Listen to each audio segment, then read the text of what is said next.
The next speaker in this hall, of course, really needs no introduction.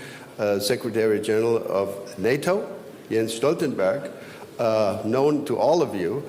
And I think since some of the discussion yesterday, and of course also this morning, was focused on who does what for NATO and who fulfills what targets and goals, we're eagerly awaiting your take. Jens, your presentation. Please join me here on the podium.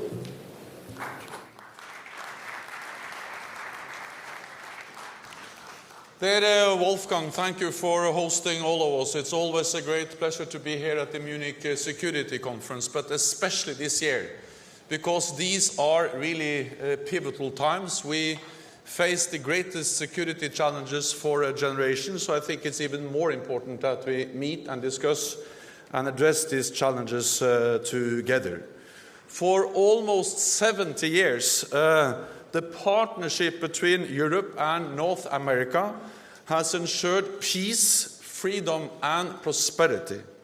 It enabled us to successfully deter the Soviet Union and bring the Cold War to an end. And this partnership also enabled the integration of Europe.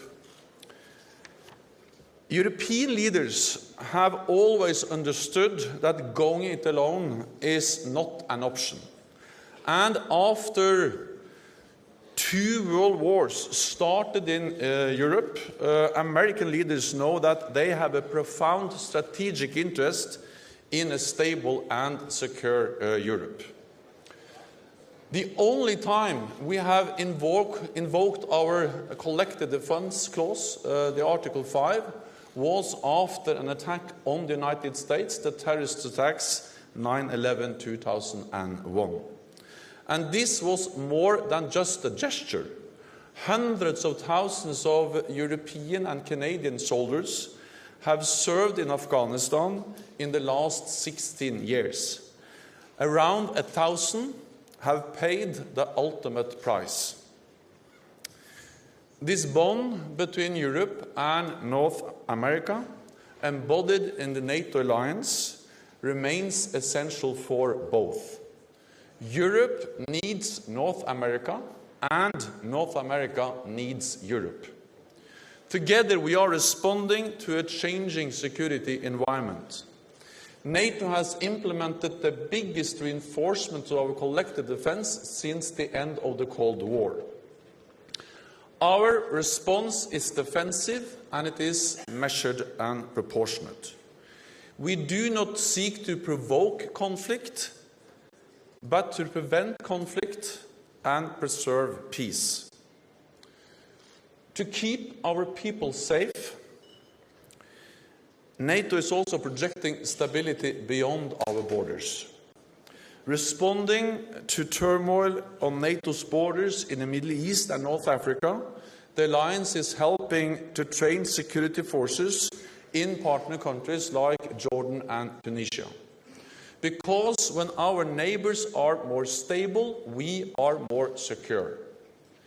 We have led the international engagement in Afghanistan for more than a decade, and we continue to train Afghan forces to keep their country secure and deny safe haven to international terrorists. Every NATO ally is part of the US-led coalition against ISIL. Our AWACS surveillance aircraft support coalition air operations. And NATO has just started and launched a training and capacity building program in Iraq. But the alliance can and should do more. Training local forces is our best tool to fight terrorism. NATO has decades of experience in this area. Tried and tested structures, the ability to coordinate efforts by many nations, and over 40 partners willing to help. All of this gives the alliance unique staying power, and that is key, because stabilizing our neighborhood and fighting terrorism is not a one-off event, but a generational effort. The ability of our alliance to fulfill all its tasks depends on all allies contributing their fair share. Europeans cannot ask the United States to commit to Europe's defense if they are not willing to commit more themselves. In 2014, allies sat around the same table, looked each other in the eye, and agreed to invest more in defense. And we all heard Chancellor Merkel and Vice President Pence stressing this morning the importance of increased defense spending and fairer burden sharing. This is good for Europe and it's good for NATO. I applaud Chancellor Merkel's commitment to increased German defense spending. It is a vital contribution to European freedom, peace and security.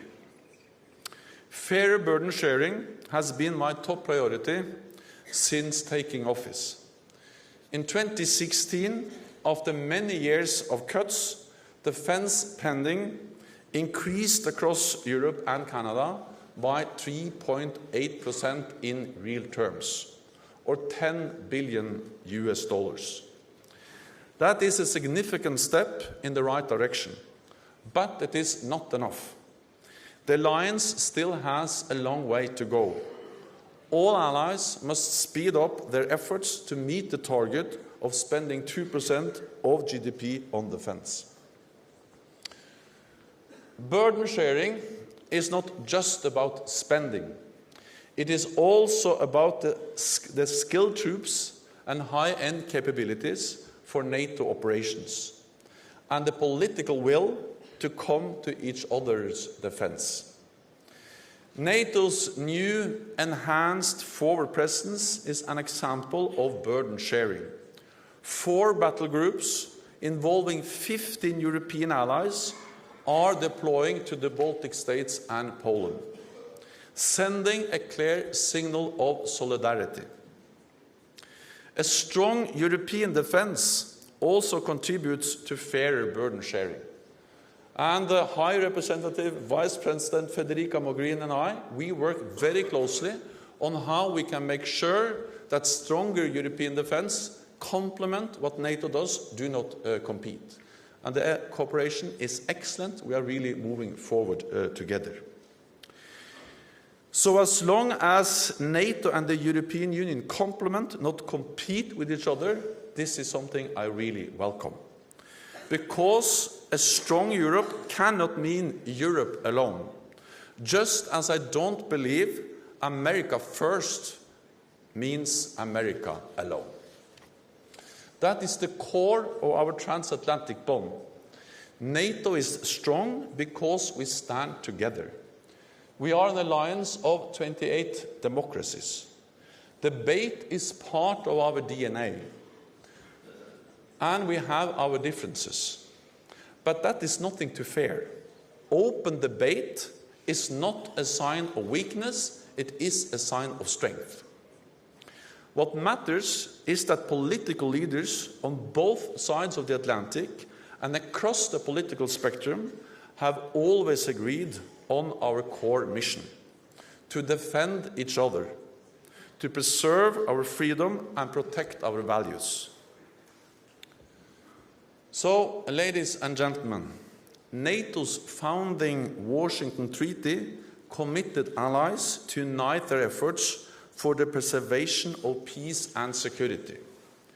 Those words were written by a generation who have lived through the horrors of World War I and then World War II, who believed that history was not predetermined and that they could build a peaceful international order founded on strong multilateral institutions. NATO's history is one of common challenges overcome together. But the question is, can we match the ambition, the ideals, and the achievements of those who crafted our institutions all those years ago. The post-war generation rose to their challenge. Now we must rise to ours. Thank you.